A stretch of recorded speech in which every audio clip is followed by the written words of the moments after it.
Hi students, this is the fourth video on history of novel unit 4.1 video part number 4. I am Kagne sir and you are watching English Guruji YouTube channel. Friends, in this video we are going to study about the types of novels. विद्यार्थी मित्रांनो, या व्हिडिओमध्ये आपण कादंबरीचे जे प्रकार आहेत त्याविषयी अभ्यास करूयात. या आधीच्या म्हणजे तिसऱ्या व्हिडिओमध्ये आपण एलिमेंट्स ऑफ नॉवेल कादंबरीला आवश्यक असलेले घटक पाहिले. त्याच्या आधीच्या म्हणजे दुसऱ्या नंबरच्या व्हिडिओमध्ये आपण कादंबरीकारांची नावं आणि कादंबरी प्रसिद्ध कोणत्या कोणत्या आहेत त्या पाहिल्यात. आणि नंबर 1च्या व्हिडिओमध्ये आपण विद्यार्थी मित्रांनो कादंबरीचा इतिहास पाहिला. चला तर मग बघूयात कादंबरी कोणत्या कोणत्या प्रकारची आहे. यामध्ये जर आपण पाहिलं तर नंबर 1 रिअलिस्टिक म्हणजेच वास्तववादी कादंबरी. नंबर 2 पिक्चरस्क्यू नॉवेल त्याला म्हटलेलं आहे. एक विशेष म्हणजे संक्षिप्त प्रकारामध्ये किंवा लिहिलेले वेगवेगळे एपिसोड ज्याला आपण म्हणूयात. त्याचबरोबर हिस्टॉरिकल ऐतिहासिक. एपिस्टोरियल म्हणजेच एक वेगळ्या अशा पत्ररूपी पद्धतीने लिहिलेली कादंबरी. गोथिक हा एक प्रकार आहे कादंबरीचा. त्याचबरोबर ॲटोबायोग्राफिकल म्हणजे आत्मचरित्रपर. ॲलेगोरिकल म्हणजे रूपकात्मक कादंबरीचा हा प्रकार आहे. युटोपियन किंवा डायस्टोपियन हाही एक कादंबरीचा प्रकार आहे. त्याचबरोबर सायकोलॉजिकल नॉव्हेल म्हणजे मानसशास्त्रीय. त्याचबरोबर स्ट्रीम ऑफ कॉन्शियसनेस हाही एक प्रकार मानसशास्त्राच्या दृष्टीनं आहे. आणि पुढचा जो प्रकार आहे तो आहे बिल्ड ग्रोमन कादंबरीचा. हा जर्मनमधला प्रकार आहे. त्यानंतर सायन्स ऑफ फिक्शन विज्ञानाच्या संदर्भामध्ये आणि डिटेक्टिव्ह फिक्शन आणि गुप्तहेर रहस्यकथांच्या संदर्भामध्ये काही प्रकार आहेत. चला तर व्यवस्थितरित्याने आपण सारांश रूपाने या ठिकाणी कादंबरीचे जे प्रकार आहेत ते इथं जे वर्णन केलेले आहेत ते आपण पाहूयात. त्यासाठी 12व्या वर्गाचे इंग्रजीचे टेक्स्टबुक जे आहे त्या टेक्स्टबुकमध्ये 176 पेज नंबर दिलेला आहे. तो आपण ओपन करूयात आणि त्यावरती हे सगळे प्रकार दिलेले आहेत. इथे बघा विद्यार्थी मित्रांनो, इथे दिलेलं आहे types of the novel. Types of नॉवेलमध्ये फर्स्ट आहे realistic novel. The realistic novel is a fiction that gives the effect of the realism. जी रिअलिस्टिक नॉवेल आहे ती विशेष म्हणजे इथे आपल्याला काय करत असते तर वास्तववादी जगाशी संबंधित विशेष करून इथं मेन्शन केलेलं आहे, म्हटलेलं आहे. वास्तववादाचे दर्शन घडविणारे कथा यात असतात आणि विशिष्ट सामाजिक वर्गातल्या गुंतागुंतीचे पात्रसुद्धा याच्यामध्ये असतात. Sometime this is also called a novel of manner. आणि कधीकधी या प्रकारच्या नॉवेलला एक योग्य पद्धतीने वागण्याची कादंबरी असंही प्रकार म्हटला जातो. It can be characterize by the complex character with mixed motive that are rooted the social class. विशेष म्हणजे याच्यातली जी पात्रं असतात ती समाजामध्ये चांगल्या पद्धतीने रुळलेली असतात. The characters in the realistic novel interact with other characters and undergo plausible and everyday experiences. आणि विशेष म्हणजे याच्यामधली जी काही पात्रं असतात ती पात्रं एक योग्य अशा प्रकारचा संवाद आणि दैनंदिन योग्य अशा प्रकारच्या अनुभवांचं वर्णन यामध्ये त्या पात्रांच्या केलेलं असतं मित्रांनो. आणि म्हणून आदर्श हा प्रकार रिअलिस्टिक नॉवेल हा समजला जातो कादंबरीचा. नंबर 2 प्रकार आहे picturesque novel. Picturesque novel is the word picturesque is originated from the Spanish word picaro which means a rogue. आणि बघा या ठिकाणी विशेष म्हणजे हा जो शब्द आहे पिक्चरस्क्यू त्यामध्ये पिकॅरो हा जो शब्द आहे पॅनिसमधला त्याच्यापासून तो घेतलेला आहे आणि त्याचा अर्थ होत असतो रोग म्हणजे नकली. अशा पद्धतीने a picturesque novel narrates and adventures of the protagonist who is the eccentric and disreputable person in the episodic form. आणि या ठिकाणी विशेष म्हणजे या प्रकारामध्ये पिक्चरस्क्यूमध्ये त्याचं जे काही मुख्य पात्र आहे हे मुख्य पात्र या ठिकाणी व्यवस्थितपणे वर्णन केलं जात असतं. प्रोटॅगनिस्ट ज्याला आपण म्हणतो, मुख्य पात्र जे म्हटलेलं आहे त्याचं धाडस वर्णन केलं जात असतं. आणि ते इसेंट्रिक म्हणजे इथे त्याच्या अवतीभोवतीच स्टोरी इथे वर्णन केल्या जात असते आणि प्रत्येक एपिसोड त्या ठिकाणी अशा पद्धतीनं वर्णन केलं जात असतो जेणेकरून मुख्य पात्र याचा गाभा असतो. याला पिक्चरस्क नॉवेल असं म्हटलेलं आहे. त्याचबरोबर पुढचा जो प्रकार आहे, नंबर 3चा जो प्रकार आहे तो आहे हिस्टॉरिकल नॉवेल. इथं जे हिस्टॉरिकल नॉवेल आपल्याला दिलेलं आहे मित्रांनो, त्यामध्ये बघा, a historical novel is a novel set in a period earlier than that of the writing. आणि हिस्टॉरिकल नॉवेल म्हणजे ऐतिहासिक कादंबरी, ही इतिहासातील एखाद्या कालखंडावर आधारित असते. म्हणजे घडलेला जे कालखंड आहे त्या घडलेल्या कालखंडावरती ती आधारित असते. या ठिकाणी हिस्टॉरिकल नॉवेल म्हटलेलं आहे.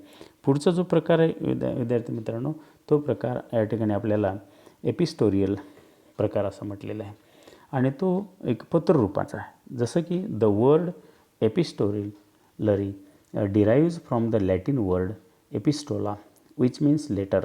एपिस्टोला या लॅटिन शब्दापासून हा एपिस्टोलरी घेतलेला शब्द आहे. त्या एपिस्टोलाचा अर्थ मूळ होत असतो पत्र. The epistolary novel is that in which the writer presents the narrative through a series of correspondence or other documents.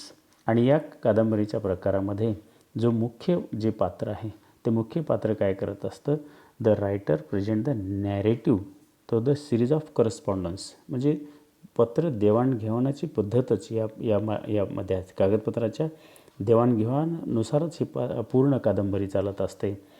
Although letters are the most common basis for epistolary novel. Diary entries are also the popular form this type. आणि यामध्ये विशेष करून पत्र तर पाठवली जातात एकमेकाला पात्रांना.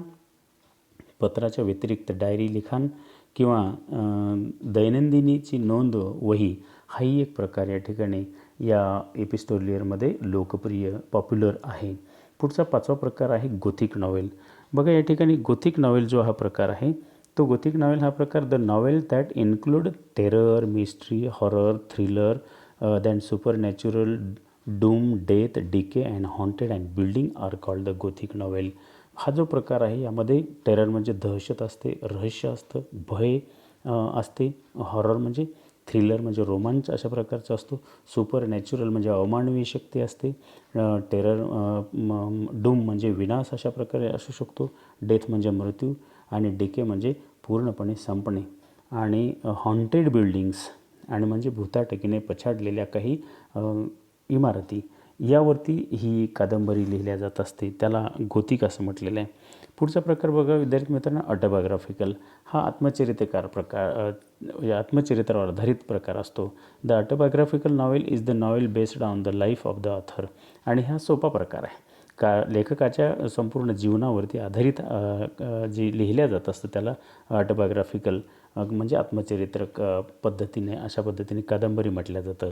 However the author changes the places and name of the character and even may change and avoid certain detail in his life. It may or may not be the first person narration.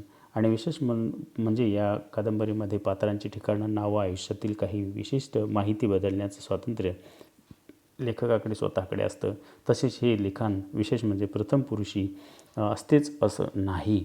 पुढचा प्रकार बघा विद्यार्थी मित्रांनो, अलेगोरिकल novel. हा जो अलेगोरिकल novel हा प्रकार आहे त्याला आपण हे रूपकात्मक, अलेगोरी म्हणजे रूपकात्मक अशा पद्धतीने. Allegory is a story that bears more than one level of the meaning. रूपक हे ज्यात एकापेक्षा अधिक अर्थ दडलेले असतात अशा प्रकारची कथा याच्यामध्ये असते बघा. The surface meaning of such novel is different from the symbolic meaning of it. आणि एखादी गोष्ट असते, एक दिसतं वेगळं आपल्याला आणि प्रतिकात्मक पद्धतीने ते दुसऱ्या पद्धतीने त्याचा अर्थ घेतल्या जात असतो, वेगळा अर्थ घेतला जात असतो. The symbolic meaning of and allegory may be political, religious, historical and philosophical. यामध्ये प्रतिकात्मक अर्थ घेतला जातो, कधी राजकीय असतो, कधी धार्मिक असतो, कधी ऐतिहासिक असतो, तर कधी तत्त्वज्ञानाशी संबंधित असतो. मग पुढचा प्रकार आहे युटोपियन प्रकार किंवा त्याला डायस्टोपियन कादंबरी असं सुद्धा म्हटलेलं आहे.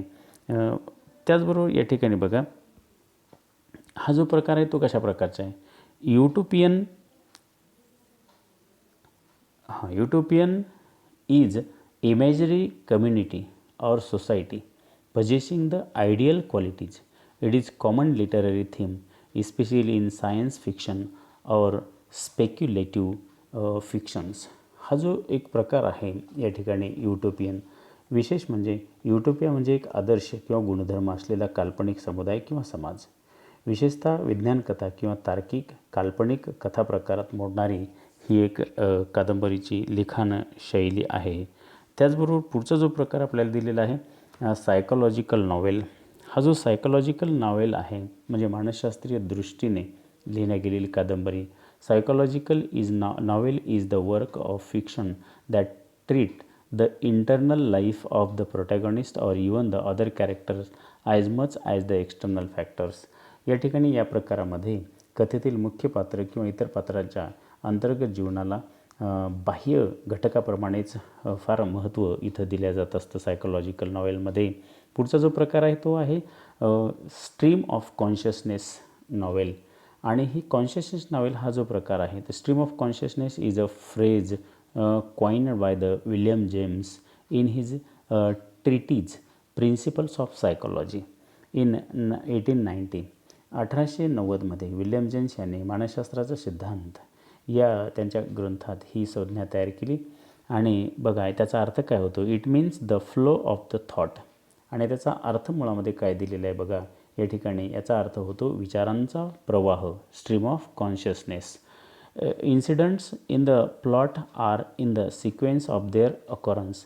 The novelist narrates them as they enter the mind of character. कथानकामध्ये इथं काय होत असतं, घटना त्याच्या घटण्याच्या क्रमानुसार येत असतात.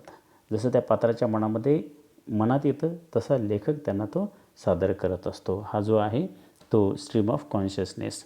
पुढचा जो प्रकार आहे बघा विद्यार्थी मित्रांनो, तो प्रकार जो आहे bildungsroman novel. The German word bildungsroman indicate growth. याच्यामध्ये जर्मन शब्द हा वाढ आहे सुचवितो. बिल्ड ग्रोमन म्हणजे वाढ, ग्रोथ.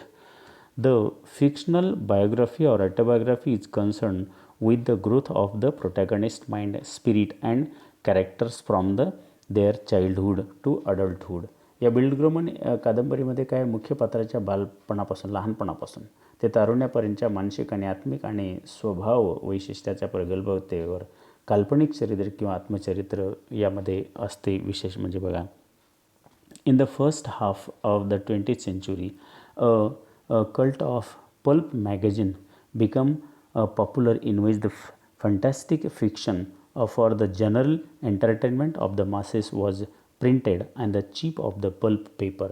बघा इथे एवढे आपण प्रकार पाहिलेले. त्याच्यामध्ये 20व्या शतकामध्ये नेमकं काय होत गेलं की 20व्या शतकाच्या पूर्वार्धामध्ये पल्प म्हणजे कागदाचा लगदा म्हणजेच मासिक हा प्रकार जो आहे मग हा प्रकार लोकप्रिय झाला होता, ज्याच्यामध्ये स्वस्तातल्या कागदावरती थोडक्यात म्हणा सर्वसामान्य व्यक्तीच्या करमणुकीसाठी काल्पनिक कथा छापण्यात येत होत्या. The pulp fiction era provided a building ground the detective novel and fiction novel. त्यामध्ये विशेष म्हणजे डिटेक्टिव्ह नॉवेल काही ज्या रहस्यमय कथा असतात त्यासुद्धा गुप्तहेराच्या कथा असतात, त्या कथा आणि काही विज्ञानाच्या कथा याच्यामध्ये या कागदांवरती उतरवल्या जाऊ लागल्या आणि त्या लोकांमध्ये प्रसिद्ध होत चाललेल्या होत्या. शेवटी बघा विद्यार्थी मित्रांनो, जे प्रकार आपण आत्ता म्हटलं आहे डिटेक्टिव्ह आणि science fiction. The science fiction is a genre of the speculative fiction dealing with the imaginative concept such as the futuristic setting, futuristic science and technology, space travel, time travel and parallel universe and extra terrestrial life. यामध्ये हा जो विज्ञान कथाचा काल्पनिक प्रकार जो आहे त्यामध्ये तार्किक कथा प्रकार, भविष्यकालीन परिस्थिती, भविष्यातील विज्ञान तंत्रज्ञान, अंतराळातील भ्रमण, टाईम ट्रॅव्हल, प्रतिसृष्टी आणि परगृह जीवन यामध्ये विशेष म्हणजे याच्यामध्ये त्या विज्ञान कथामध्ये वर्णन केल्या जात असतं. Science fiction often explore the potential consequences of the scientific and other innovations. या कथेमध्ये, विज्ञान कथेमध्ये विशेष म्हणजे वैज्ञानिक आणि नवकल्पना ज्या आहेत, ज्याचे परिणाम भविष्यात काय होऊ शकतात, संभाव्य परिणाम ज्याला, त्या गोष्टी इथे विशेष करून वर्णन केल्या जात असतात. तर बघा मित्रांनो, पुढचा जो प्रकार आपल्याला इथं दिलेला आहे तो बघा, Frankenstein by Mary Shelley is consider the first novel based on the science and technology. Science आणि तंत्रज्ञानावरती पहिल्यांदा आपल्याला पहिली कादंबरी कोणती होती म्हटलं तरी चालेल. या ठिकाणी फ्रँकस्टेन कोणी लिहिली होती? मेरी शेली यांनी लिहिलेली होती. हे अशा प्रकारचे प्रश्न आपल्याला छोटे छोटे विचारले जाऊ शकतात परीक्षेमध्ये, त्यामुळे ते लक्षात राहू द्या. ही विज्ञानावरती आधारित अशा प्रकारचा प्रकार होता. पहिली कादंबरी होती विज्ञान कथेवरती आधारित असलेली. The genre of the flourish the second half the 19th century. आणि 19व्या शतकामध्ये ते हळूहळू त्याचा विकास होत गेलेला होता. जनर म्हणजे प्रकार, साहित्याचा प्रकार जनर म्हणजे. आणि म्हणून त्यानंतर पुढे आपण जर बघितलं, डिटेक्टिव्ह स्टोरी शेवटचा जो प्रकार आहे, हा जो डिटेक्टिव्ह स्टोरी हा जो प्रकार आहे बघा मित्रांनो, detective fiction is a subgenre of the crime fiction and mystery fiction in which an investigator and detective, either professional or amateur, investigates a crime, often a murder. यामध्ये काय होत असतं, डिटेक्टिव्ह जी काही गुप्तहेर जो काय, तो गुप्तहेराची कथा आणि रहस्यकथेचा उपप्रकार आहे हा. यामध्ये अनुभवी आणि व्यावसायिक अशा प्रकारचा गुप्तहेर एखाद्या गुन्ह्याचा किंवा खुनाचा तपास करत असतो. विद्यार्थी मित्रांनो, अशा पद्धतीने इथे आपण कादंबरीचा प्रकार जे काही आहे ते या व्हिडिओमध्ये पाहिलेले आहेत. आणि अशा पद्धतीने कादंबरी हिस्ट्री ऑफ नॉवेलवरती आपण 4 जे व्हिडिओ पाहिलेले आहेत. याचबरोबर हे सगळे व्हिडिओ तुम्हाला आवडलेले असतील अशी अपेक्षा या ठिकाणी व्यक्त करतो आणि थांबतो. धन्यवाद.